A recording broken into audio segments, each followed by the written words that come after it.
I had no idea about this. Wow. Ooh. Damn. I missed some good stuff.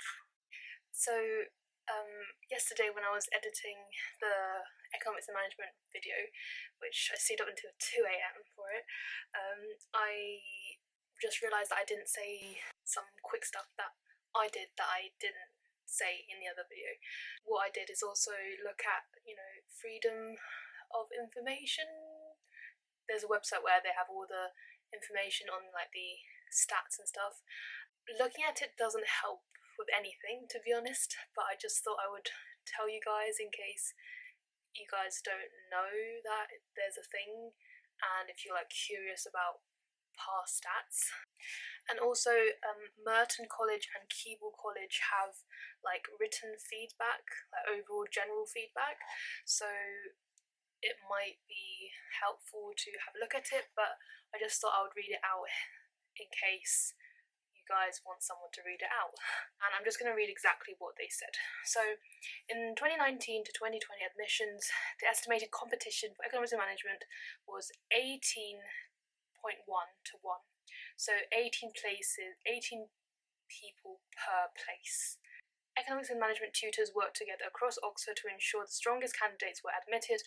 Colleges were set a target number of interviewees to nominate based on the number of places they had to offer, and ensuring that the total number of interviews across Oxford would equate to 3 per place. So basically, yeah, when you get to the interview, it's 3 per place. Candidates were selected for shortlisting using the selection criteria for economics and management. All possible information was used for shortlisting and admissions offers. For shortlisting, GCSE scores, A-level predictions, TSA scores, critical thinking, and problem solving were weighted most heavily. AS scores, personal statements, and TSA essay marks were considered, but more lightly. The target of 3 candidates for every place available meant that many good candidates were not shortlisted. After shortlisting, the admissions coordinator ran a reallocation exercise across all colleges to ensure that candidates were not disadvantaged by applying to a specific college.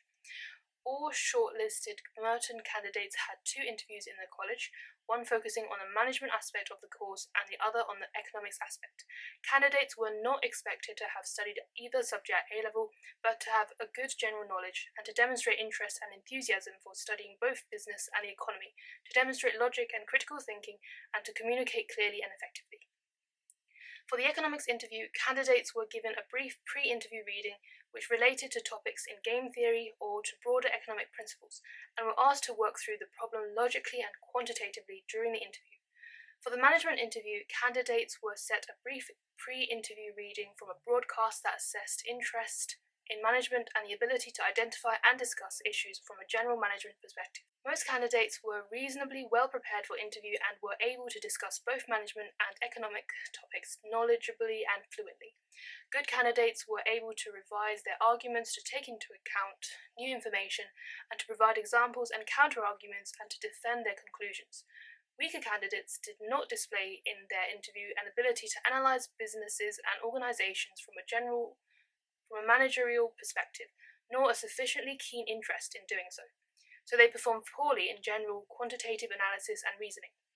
Following the first college interviews, the admissions coordinator selected an average of 3 candidates per college for second college interviews. A number of candidates above the 3 were also interviewed in second colleges.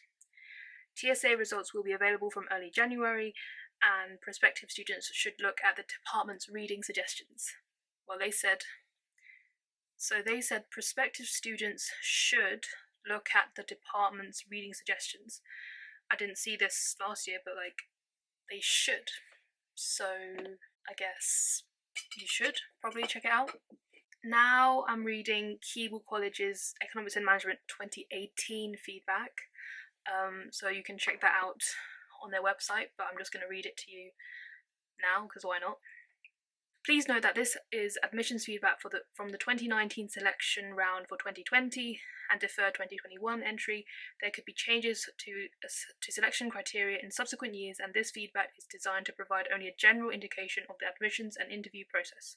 In the initial round, we had a field of 95 applicants for a total of 6 places. 2 candidates applied for deferred entry in 2021, which we also considered. From the 95 applicants, 21 were called for interview. Prior to arriving at Keble, candidates were required to sit the TSA. In order to be invited for interview, we looked for strengths across the following dimensions.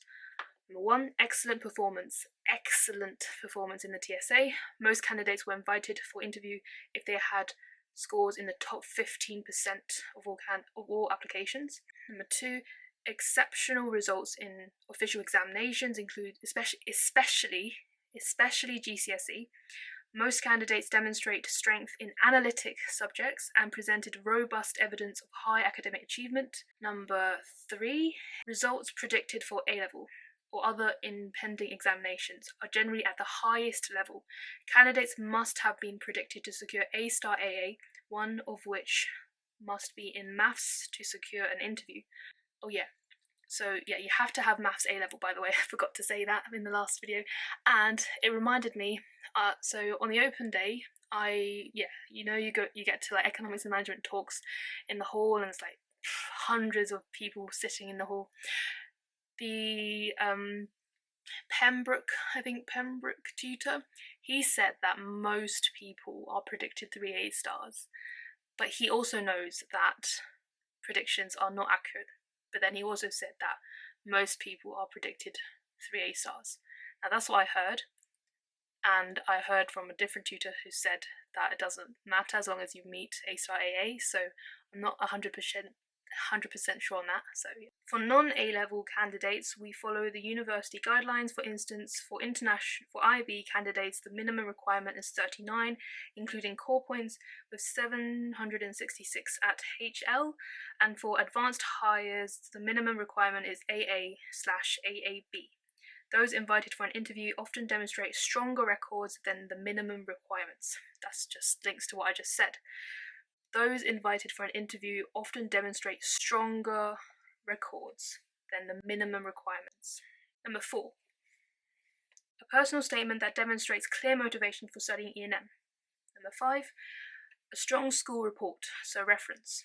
Number 6, contextual information, including the candidate's composite score, which captures socio-economic characteristics. The general procedure after arriving at Keble for the interview is as follows. Each candidate has 2 20-minute interviews. Candidates selected for an interview but outside of Europe were interviewed by video in a 30-minute joint economics and management interview.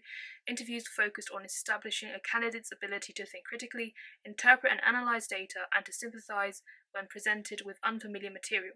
Background reading materials were circulated prior to the interview and were used as a common basis for further discussion on related topics.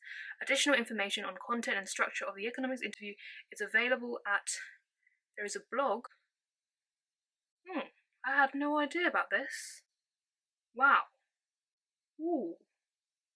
So you guys are lucky because I didn't get this. I checked all this last year and I did not see this link. But it's a good link and I'm going to link it below. It's about basically the economic and management interview, and it has like question 1, question 2, question 3, question 4 to question 7, and preparing for the interview, performing well. It looks like a really good link, and damn, I missed some good stuff. Yeah. Don't thank me, but if you appreciate it, then please like the video, because I wish I showed this link.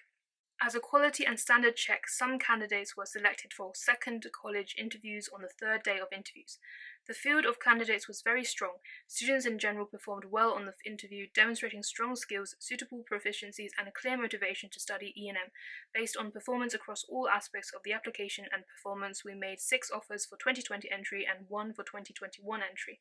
When making final decisions, we looked particularly closely at the following factors: interview, TSA essay, performance in GCSE, predicted A-levels, personal statement and school report. Due to the competitive nature of the admissions process, a small number of places were available.